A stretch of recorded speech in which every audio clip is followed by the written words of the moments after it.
Mapagpalang araw sa inyo lahat guys, another day, another vlog for today. At muli po ako nagbalik dito sa bahay ni Tatay Nestor para makausap silang mag-asawa at maipaalam sa kanila na kasama ko ngayon ang karpintero para tulungan po natin na mapagawa po ng maayos ang kanilang tinitirahan. Kaya guys, samahan nyo ako guys.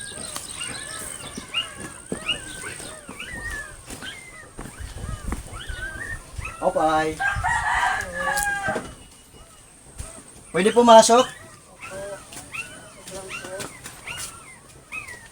Magandang umaga ta. Nay! Kung hindi abutin na dito ka, anong ginagawa? Nay, pwede kitang makausap? Opo. Ay guys, grabe oh. Tingnan nyo guys yung ano nila sahig. Butas-butas na talaga na ano. Opo. Sira na lang. Sira po ito. Nasa naman yung mga pum na ano, binilad? Tinanggal na po. Tinanggal? Bakit tinanggal? Basa? Basa na. Ah, basa. Sira naman yun. Ha? Kasi sira na yun. Ibinigay lang yun sa aming kapitbahay. Yung foam oh. Kasi para maayos. tingnan nyo guys yung ano ito, itong camera. Butas-butas na talaga yung hinigaan nyo. Yung sahig nila oh. Tayo nga nay. Tingnan nyo guys oh. Butas-butas na. Kaya nga yung pagpunta ka dito, foam na lang yung nakakaano dito para makahiga kayo ano. Opo. Sige nay, upo ka dito nay. Usap tayo. Kamusta naman kayo ngayon nay? Ito. Ganun pa rin. Ganun pa rin. O, nahirapan. Oo. Nay, nandito ako noong nakarang araw. Bumisita ako dito, pero wala ka. Kasi alam ko naman talaga na ikaw lang ang naghahanap buhay para sa inyo. O kaya ang naabutan ko lang dito si Tatay Nestor, mag-isa lang. So, kumusta naman yung hanap buhay mo, yung trabaho mo? Ano? Tuwing araw lang nagbibigay sa akin. Kagaya ngayon, galing ako sa pagdamo. Ah, ngayon galing ka lang sa pagtatabas ng damo. Opo. Magkano naman ang bayad mo na yun sa Minsan, pagtatabas? 150 lang po yung 150 lang. kalahati ng araw po. Ah, ngayon, nabayaran ka na ngayon sa pagtatabas pa? Ah, hindi pa. Hindi pa, mamamaya pa. Mamaya pa kayo babayaran. Opo. Ay, grabe ano. So, ibig sabihin, lalo na ngayon, sobrang mainit ang panahon, nagtatabas ka, tapos, ang binabayad sa'yo, 150. Opo. Kapag kakasya natin yung 150 para sa pagkain nyo. Hindi nagkakasya po kasi yung isang gatang, yung mga 120, minsan 100 ang ano.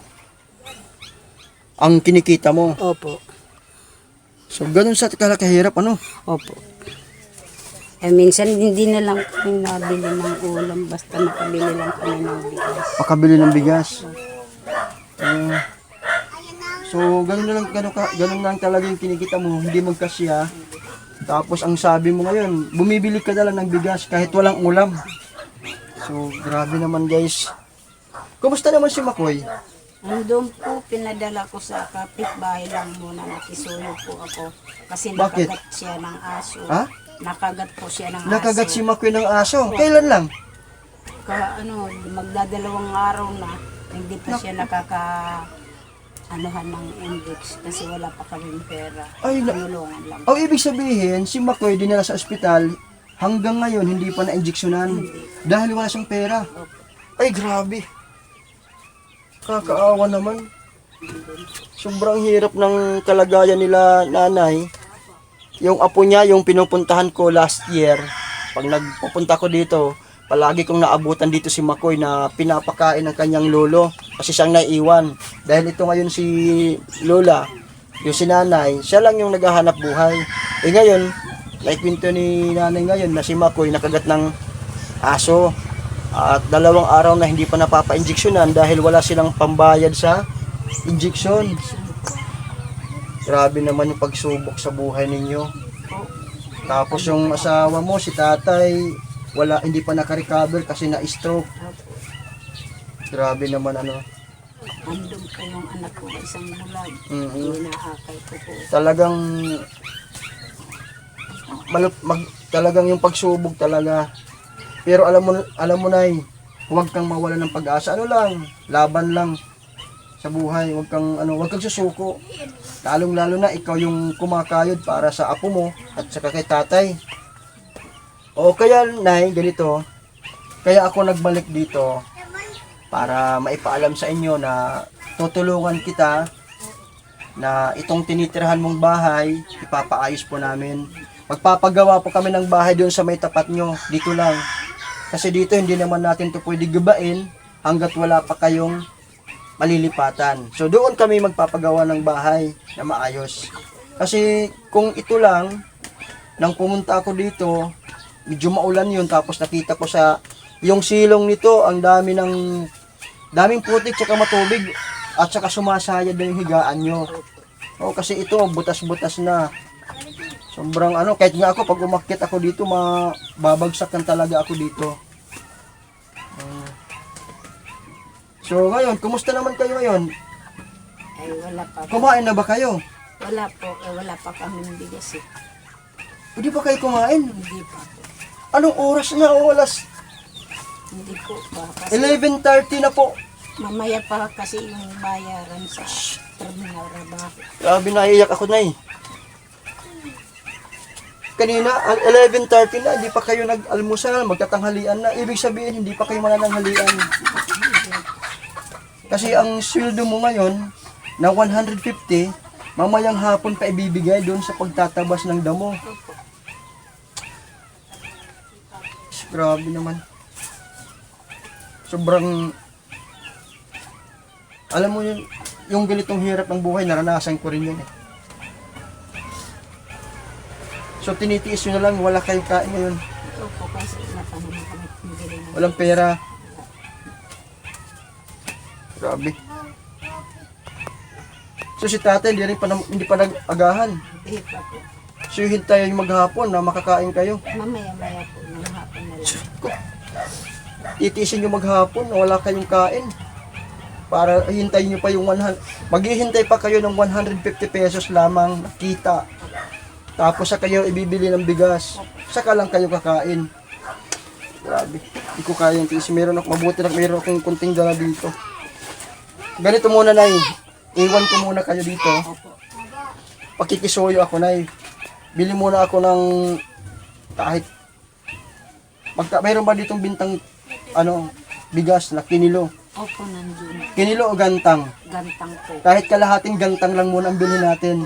Tapos kahit sardinas muna, makakain lang kayo. Kasi alam mo, hindi ko matiis na sa edad nyo, matanda na kayo. Tapos si Tatay Nestor, yung kalagayan niya, may sakit siya, hindi pa nakakain, nalilipasan kayo ng gutom. Grabe. Teka lang, Nay, magpakisuyo tayo, magbili ng bigas.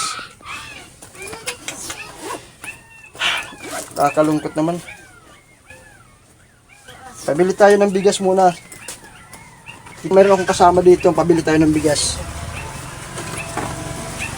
Pasuyo tayo. Grabe, hindi ko matiis na wala pa silang kain. Ito yung kasama ko ngayon, yung karpintero dito. Wala. Grabe. Ruruba na ini ngayon. Ito yung bahay nila, oh. Wala. Kuhan. Wala na po sila na. Sumakangali kita ini. Kakaragas na kita ini. Oo, tingnan mo. Tingnan nyo guys yung higaan nila, oh. Kailangan na guli ni mapalitan.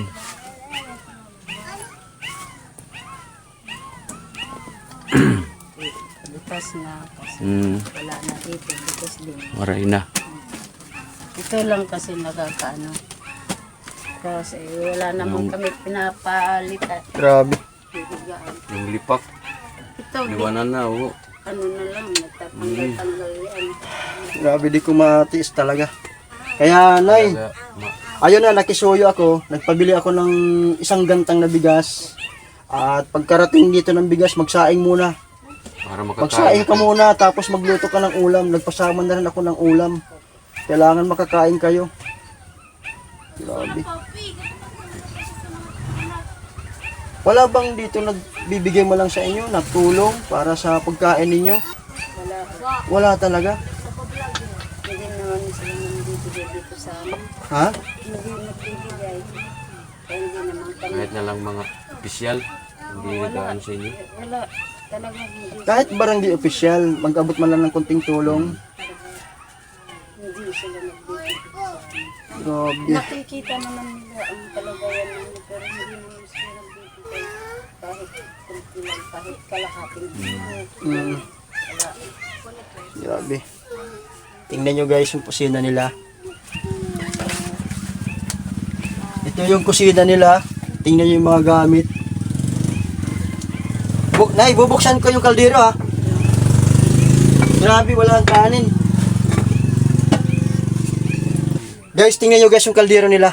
Walang laman na kanin. Kaninang umaga, tanghali na, wala silang pera. Walang pambili ng bigas. Kaya nakisuyo na lang ako sa bata na bumili ng bigas para makasain sila. Oh, wala man lang silang ulam. Wala.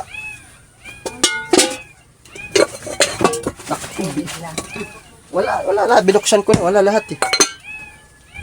Wala, oh. Grabe oh. Binuksan ko na lahat. Sumbang grabe, nakakaawa kayo, Nay. Ang hirap, maging isang mahirap. Kahit man lang bigas, wala sila. Ayun lang, wala kami. Tinitiis-tiis. Grabe no. Sige lang, Nay.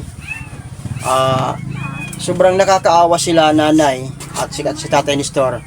Sana po humihingi po sana kami ng tulong sa mga viewers na kung sino man po ang nais magpaabot ng tulong sa kanila. Kasi ngayong araw na to, sa pagbalik namin kasama ko yung kapitero, nakabutan ko sila na as in, kanina nga binuksan ko yung kaldero, yung kawali nila, wala talagang pagkain, walang kanin, walang ulam. Kasi sabi nga ni Nanay, mamayang hapon pa ang kanyang sweldo na 150 pesos sa pagtatabas ng damo. So, maghihintay sila mamayang hapon, mayang gabi para lang makakain. Kaya humihingi ako ng tulong sa inyo